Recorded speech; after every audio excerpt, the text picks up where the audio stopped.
words from my picture book. There shall be no veil between them, though her head be old and wise. You shall know that she has seen them by the glory in her eyes. And then, the lightest ringing at my ears, the slightest movement of fern and leaf. My heart flutters, my eyes widen with excitement. A flash of vibrant emerald, another of softest lavender blue. I lean forward, draw in my breath, don't make a sound. They are here. Part 1. The Bottom of the Garden. It all started with the very best of intentions. Francis Griffiths. 1. Ireland, present day. Olivia Kavanagh didn't believe in happy endings. Life hadn't worked out that way for her so far. At 35, she had almost stopped believing it ever would.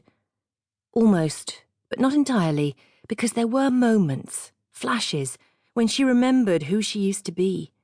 Someone who thought anything was possible. Someone who believed in everything. Often it was her dreams that transported her back to happier times, flickering sepia visions played out like a silent movie reel.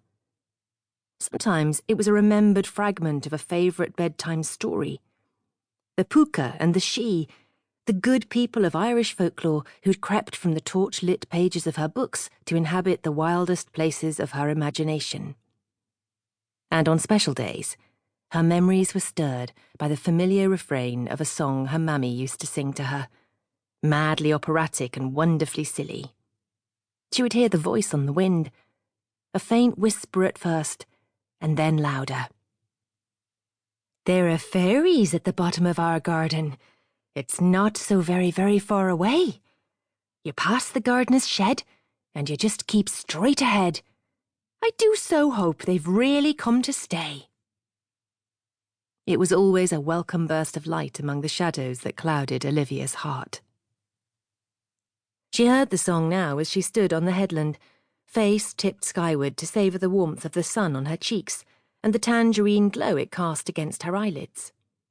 Rowdy gulls circled above as the wind sang to her, whistling through the stubby branches of the gorse that released its sweet coconut scent and stirred other memories from their drowsy slumber.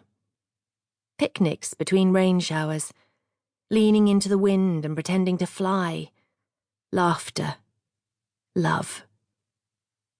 She wrapped her arms around herself, embracing all these simple joys she'd once known. Like other children collected pebbles and shells from the beach, Olivia collected memories of her childhood, filling an imaginary bucket with the best of times.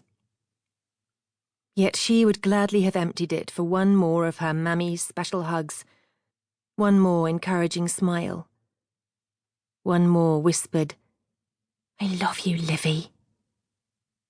Those particular memories were her greatest treasures.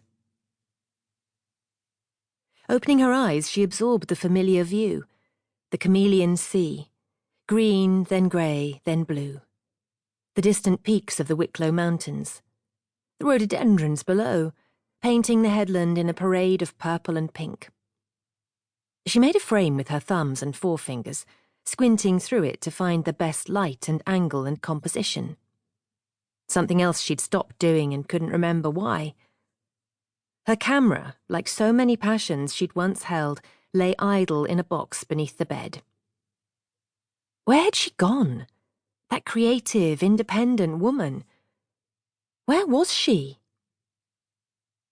Determined not to let her mind stray to thoughts of Jack and the wedding plans she was drowning in, nor to the painful secret that pricked at her conscience like a splinter, she focused, kept her thoughts only of now, of this moment. The breeze tugged at her sleeve, encouraging her to do what she'd come here for. She inhaled, a deep, moment-defining breath, exhaled, unzipped her backpack, and removed the heavy package. "For Olivia Kavanagh, to be opened only at the top of Howth Head." So deliberate and precise, just like him.